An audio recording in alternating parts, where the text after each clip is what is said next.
given you an aux output, so you can send it to monitors. But I want people to pay close attention to this.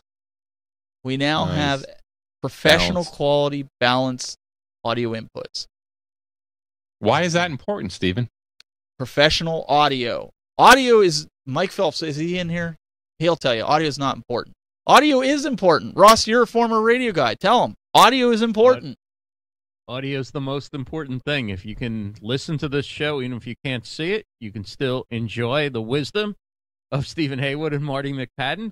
But if you can see it and not listen to it, try to experience that and gain something from it. Not nearly as easy. So audio, of course, is the most important part of any talk show or talking head show or pretty much most kind of TV broadcasts and online live streaming broadcasts. I think you guys would agree, right? Absolutely. And that's what they're showing here.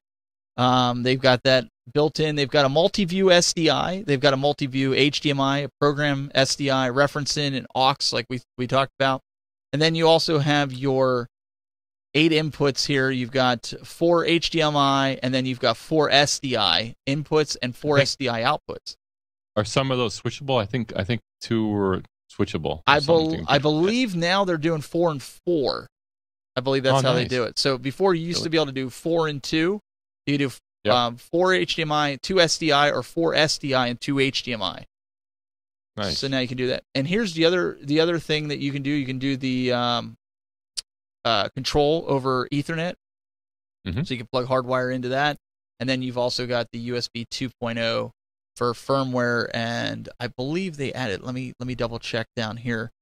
There's the multi-view. So if you guys are familiar with TriCaster and vMix, and you can see that this is what a multi-view looks like.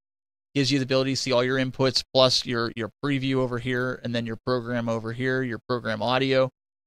You can get access to all that. So Marty, I think it's kind of cool the way they've kind of integrated into a whole unit. I'd still rather an external controller as opposed to that. What's your take on seeing this as I peruse this? I'll tell you, well, I'm used to the old television studio that was the 1 RU unit and had the big heat sink on. I never put it in a rack. I just had it on the desk and wires coming all out of it and everything.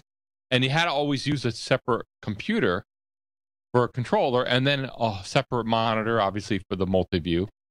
But this thing is great. It's nice to have the option of having hardware buttons and controls right on the unit itself, because especially if you're on, I used to take it on the road, and if you're on the road, you can keep your setup compact, and it gives you another way to control the unit. Because if your computer crashes, that means your controller crashes, and even though you don't go off the air, you can't switch the shots. I've had that happen to me, and so I like the idea of having it right on the unit itself. And then I'd love to know how many. Now, the old television studio didn't have any Emmys at all. So this has a 2D DVE, and it has the talkback here too.